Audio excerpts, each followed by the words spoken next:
যদি হতে হয় তাহলে বাজ হবেন, কিন্তু কখনোই তোতা হবেন না। তোতা এত কথা বলে অনেক বেশি, কিন্তু বেশি উঁচু পর্যন্ত উঠতে পারে না। আর বাজ পড়ে অনেক কম, কিন্তু সবার থেকে বেশি উঁচুতে উড়ে। আর এই বাজ পাখি সমস্ত পাখির রাজা হয়। আর আজ আমি 5টা এমন কিছু কথা বলবো যে আমরা বাজ পাখির জীবন থেকে শিখতে পারি। 1 নম্বর, বাজ পাখি একা ওড়ে আর বাকি সমস্ত পাখি থেকে বেশি উঁচুতে উড়ে। বাজ পাখি একা উড়লেও কিন্তু কখনোই ছোট কোনো পাখির সামনে উড়বে না। বাজ সব সময় অন্য বাজ পাখির সামনে উড়বে অথবা একা উড়বে।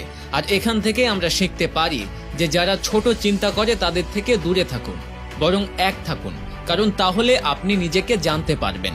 নাম্বার 2, বাজ পাখির লক্ষ্য স্থির হয় এবং সেটা অনেক বেশি স্ট্রং বা শক্তিশালী হয়। বাজ পাখিও শিকারকে 5 কিলোমিটার দূর থেকে দেখতে পায়, আর যখন একবার লক্ষ্য ঠিক করে নেয় তারপর রাস্তায় হাজারো বাধা আসলেও লক্ষ্য পূরণ করেই থাকে। আর এখান থেকে আমরা এটাই শিখতে পারি যে জীবনে লক্ষ্যকে ঠিক করুন, আর এটাকে পাবার জন্য যতই বাধা আসুক না কেন পেছনে ফিরে আসবেন না। নাম্বার 3, বাজ পাখি কখনোই মৃত পাখি খায় না, সবসময় জীবিত প্রাণী শিকার করে। আর এখান থেকেই আমরা শিখতে পারি আমাদের পাস্ট পেছনে বা মরে গেছে, তাই অতীতে মনোযোগ না দিয়ে আগামী অর্থাৎ ফ্রেশ জীবনের দিকে মনোযোগ দিন। কারণ একবার আপনার পাস্ট প্রেজেন্ট চলে আসলে আপনার পাস্টটা আপনাকে প্রেজেন্ট থাকতে দেবে না। নাম্বার 4, আকাশে যখন মেঘ বৃষ্টি নামে তখন সমস্ত পাখি তাদের বাসায় লুকিয়ে থাকে, কিন্তু বাজ তখন অনেক এনজয় করে, ঝড়ের সাথে মোকাবেলা করে, উপরের দিকে উঠতে থাকে আর এক সময় মেঘের উপরে চলে যায়।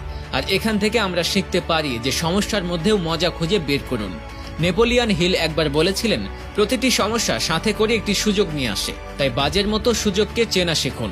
আর যেদিন আপনি সমস্ত সুযোগ চিনতে পারবেন সেদিন সমস্ত সমস্যা আপনার নিচে থাকবে আর আপনি সমস্যার উপরে থাকবেন।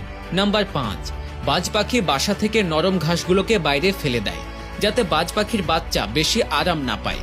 কারণ সে যদি বাসাতেই আরাম পেয়ে যায় তাহলে সেখানেই থাকতে চাইবে, কিন্তু বাজ সেটা হতে দেয় না, কারণ এই পাখিরা জানে that is no cloth in comfort zone. আর আমরা মানুষ হবার পরও এটা বুঝতে চাই না।